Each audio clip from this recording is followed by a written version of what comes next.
சொல்லுங்கள் உங்கள் பேர் என்ன? என் பேர் சிவகாமி. உங்கள் அட்டை கொடுங்க. என் பேர் சிவகாமி. சரி சரி. நீங்கள் எதுக்காக வந்திருந்தீங்க?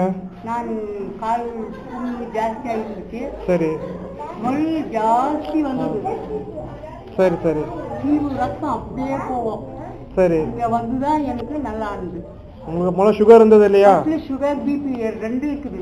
ஊசி போட்டு இருந்திருக்கீங்க முன்னாடி? ஊசி மாத்திரை எல்லாம் போட்டோம். அது செட் ஆகல. 15 யூனிட் போட்டிருக்கீங்க காலையில். நான் ஈவினிங் வந்து 10 யூனிட் போட்டிருக்கீங்க. கால் என்ன ஆச்சு உங்களுக்கு? எங்களுக்கு செருப்பு போட்டு கால் காட்டுங்க. இப்போ செருப்பு போட்டு செருப்பு கடிச்சிது.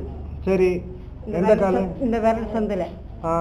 அது கொப்பளம் வந்தது. இதை அப்படியே இதெல்லாம் புண்ணு வந்தது. ஃபுல்லாக புண்ணாயிடுது. ஃபுல்லு காலை போயிடுற மாதிரி இருந்தது. சரி. எப்படி இருக்கு? எனக்கு இங்கே வந்து தான் நல்லா இருந்தது. சும்மா எவ்வளோ டைம் வந்திருப்பீங்க? நாங்கள் ஒரு வருஷம் 6ஆவது மாதத்துலேருந்து வந்துட்டு இருக்கோம் சார். சரி. ஒரு 6 மாதம் வந்திருப்பீங்க இல்லையா? 6-8 மாதம். இப்போ தான் 4 மாதம் வராது இருந்தது. சரி சரி. இப்போ அங்கே வந்து தான் நல்லா இருந்தது. கொஞ்சம் வீக்கு. என்ன பண்ணதா? மருந்து தான் கொடுத்தனா? இல்லை, எதுவும் கொடுக்கல. மருந்து சும்மா தொட்டு விட்டதா? சரி. மருந்து இருந்து எதுவும் ஊசி வீசி எதுவும் கிடையாது. எனக்கு இங்கே வந்து தான் நல்லா இருந்தது. ஊசி போட டாக்டர், மாத்திரை போடுற டாக்டர், அப்படியே தான் நல்லா இருந்தது. சரி சரி. இப்போ மருந்து சாப்பிட்ருக்கீங்களா? ஒன்றும் இல்லை. எதுவும் மாத்திரை மருந்து நான் எதுவுமே சாப்பிடல சார். இப்போ வராது இந்த 4 மாசமா கூட நான் எதுவுமே சாப்பிடல. சரி. ஓகே. தேங்க்யூ.